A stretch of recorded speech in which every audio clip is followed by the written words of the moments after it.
other summit.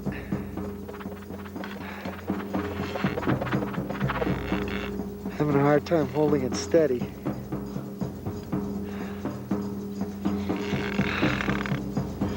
Okay, now over to Thom.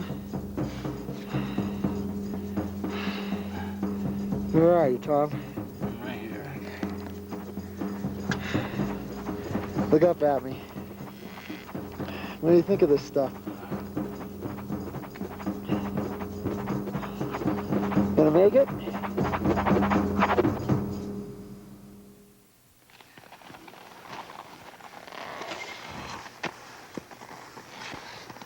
Dear friend, far from being glamorous, the whole business of climbing mountains has a lot less to do with climbing than you might at first think. It isn't about basking in glory on the stormy summit with a brutish wince on your face, although, to be honest, that image is part of what draws me here. Mountaineering is chopping fresh water out of the ice on a brittle morning, priming stubborn cooking stoves,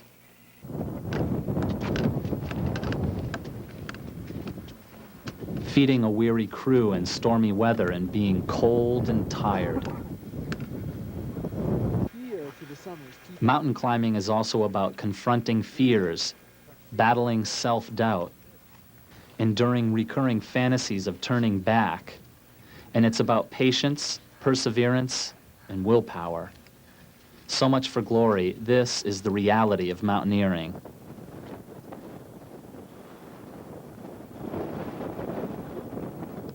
In this game, there are no assurances that you'll make it to the summit, but it's this very uncertainty that brings me here. It's the power of the mountain. This, at least, is my experience. Aconcagua in Argentina is the highest mountain in the Western and Southern Hemispheres. At 22,860 feet, it is a virtual giant.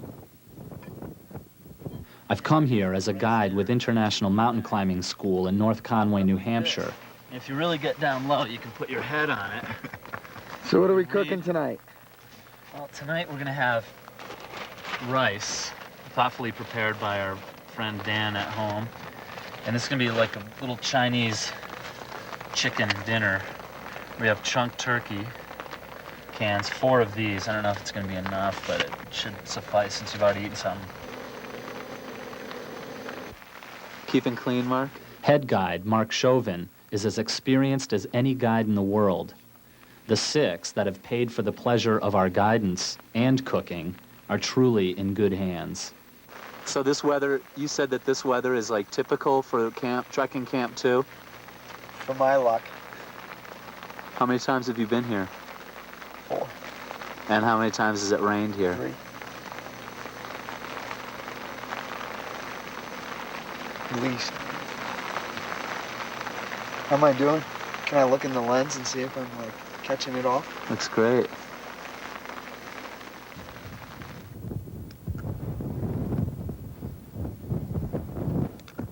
February 1. The Spartan village of Puente del Inca, Argentina is a convenient stopover for people traveling between Santiago, Chile and Mendoza, Argentina. It's as close as we can get to the route up the mountain, so our expedition begins here. The main attraction is a natural bridge formed by sediment from hot springs. These springs still bubble in deserted bathhouses below. Today we are sorting out over 600 pounds of gear, most of which will be loaded onto mules during our trek to base camp. Down the road sits a peculiar graveyard. It's a must-see for anyone coming to climb Aconcagua. Each person buried here died trying to do just that. Names forgotten in the wind and the weeds. Names of people gobbled up by their passion. Sobering that I noticed the name of a climber from Western Massachusetts. Small world.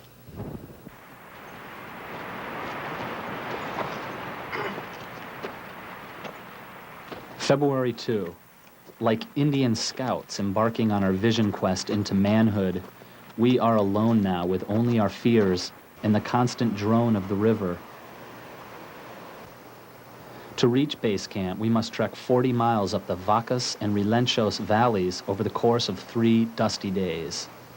There is no choice, really, but to move forward and let the gentle roar of the river be our mantra, an om to calm our irrational thoughts and fears.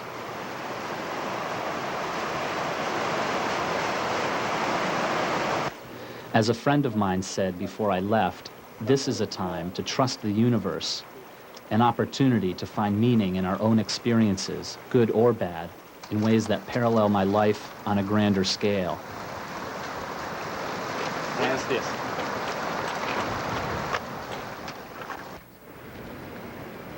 February 3. Pounding feet and growing altitude headaches have been our constant companion. These are early reminders that we are not necessarily limited by the constraints of our physical bodies, but by the strength of our spirit. Nonetheless, we watch with some envy as the muleteers unload our gear from the quick and powerful mules. It is tempting to dig deep in our pockets to hire the mules out for a ride all the way into base camp, but the trek itself is important for getting into a proper physical state of being.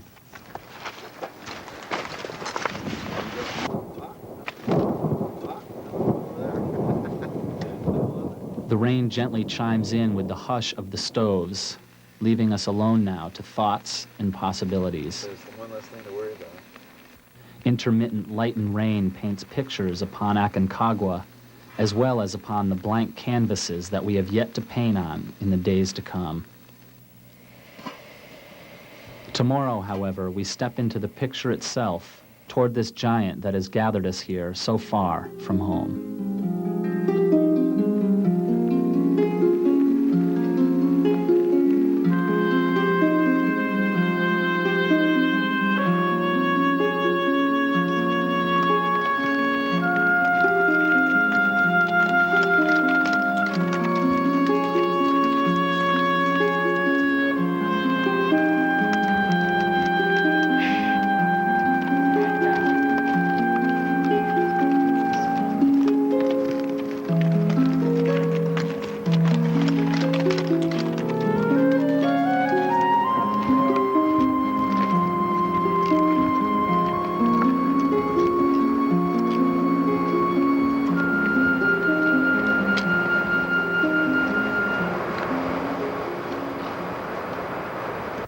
Dear friend, the unsung heroes of our 3-day trek into the base camp of Aconcagua are the mules and the muleteers who drive them in.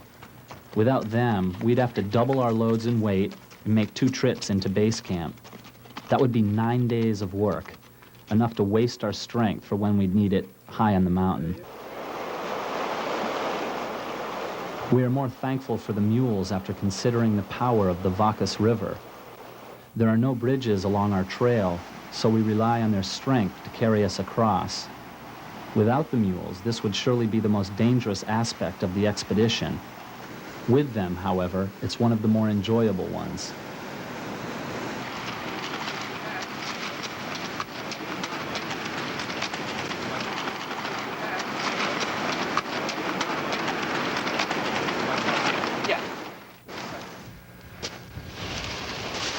February 5, base camp.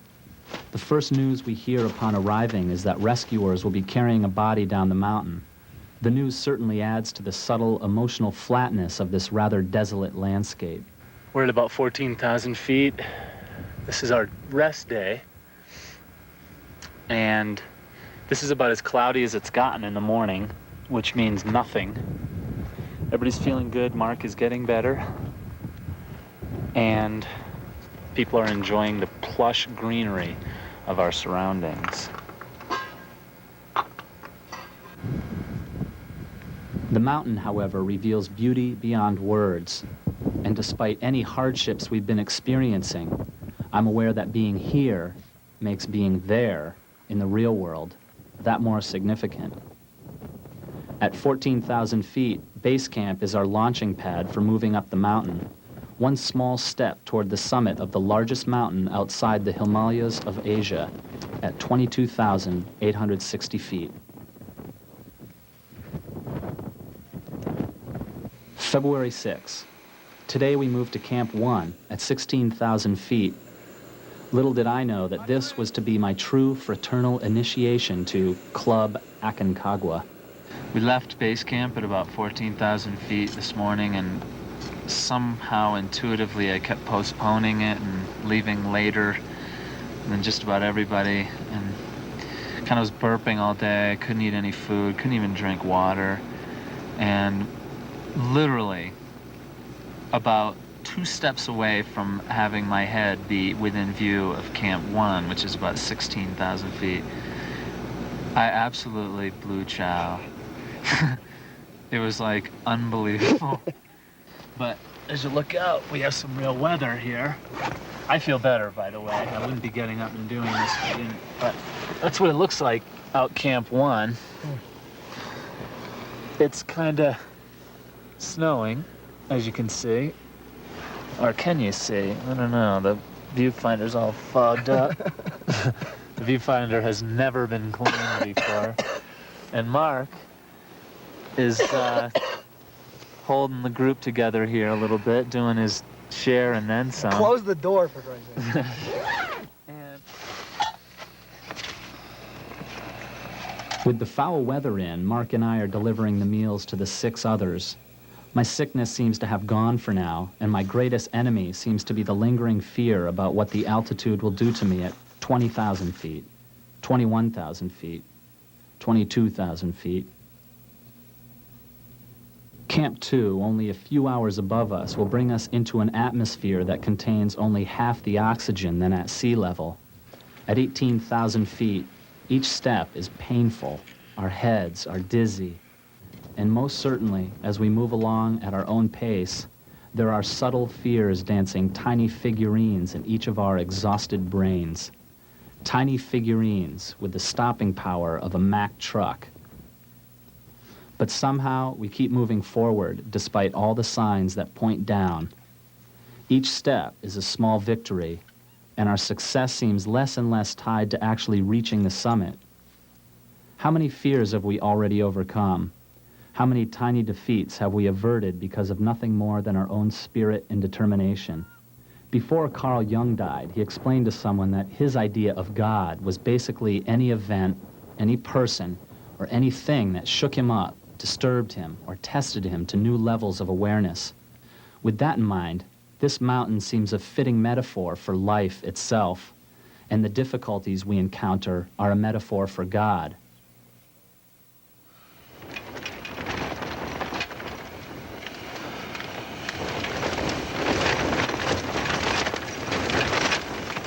And now, as the winds engulf us high upon this powerful mountain at Camp 2, we are left to consider how important our faith, our spirit, has been in getting us even to this point.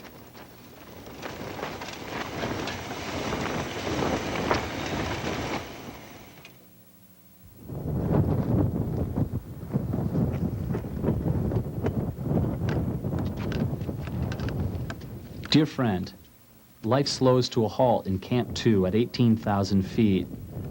Tomorrow we will move to Camp 3 at over 20,000 feet, so today we rest, eat, and drink what water we can extract from the frozen puddles nearby while nursing the constant companion of ever higher altitudes, a pounding headache. Rest days are important for making physiological adjustments to a new altitude. However, equally important, rest days help us gain emotional strength for the work that awaits us.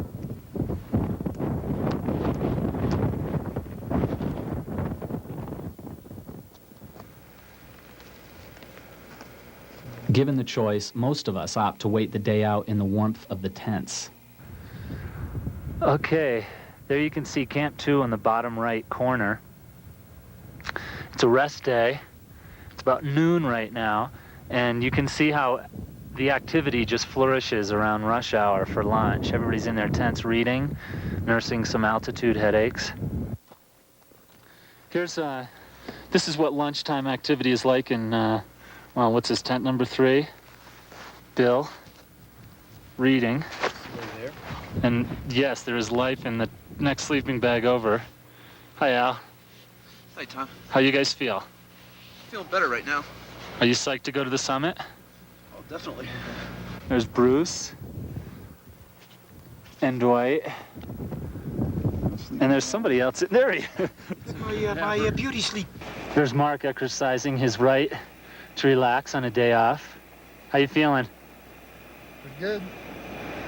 You can tell it could... Fine art of resting. This is Larry up at Camp 2, getting us some water out of this plush oasis of fresh water. Most everybody else right now is sitting in the tents nursing an altitude headache. And Larry, like the true Himalayan mountaineer he is, seems to be hanging in there.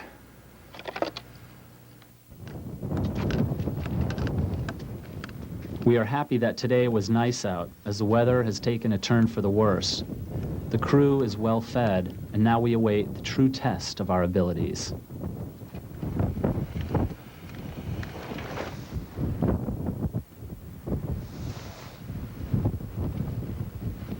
February 12th, high camp, nearly 21,000 feet into the atmosphere. The isolation and piercing images intensify the anticipation of our summit day, which is only hours away.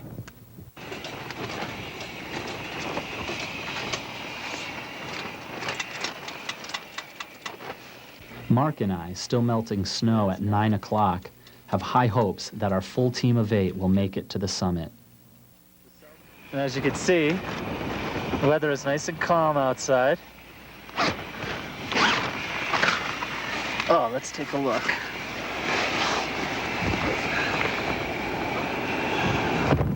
Not bad. It's clear like that tomorrow. We'll have a beautiful summit day.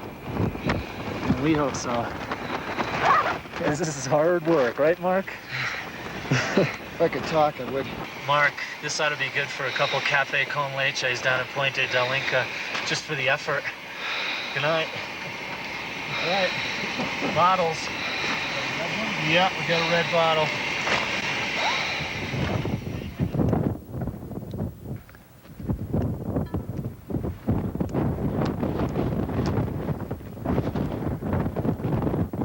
The power of mountaineering. Where is our success? In mind, spirit, and body, how many times have we conquered a loss of heart, self-doubt?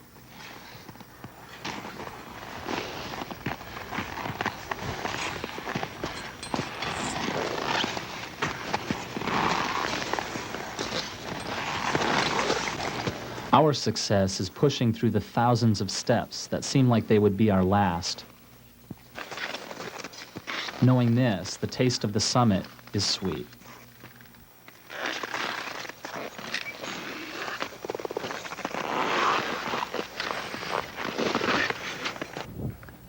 Okay, here's most of the team that made it to the summit today. One of them got chilly, so he went down. But this is the summit of Aconcagua, the highest point in the Americas, actually. And so what we're going to do in a few minutes is we're going to sign our names onto this book and forever be ingrained in the history together. All right. And so this is the team. I'm pretty proud to say that I'm with them because I was the last one up here. But thanks a lot. Hey! Hey, all right.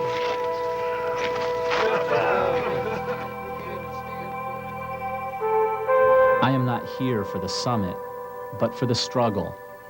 The essence of my experience, of my existence, is that on this mountain I have learned more in one day of struggle than I could in 100 sunny days on its summit.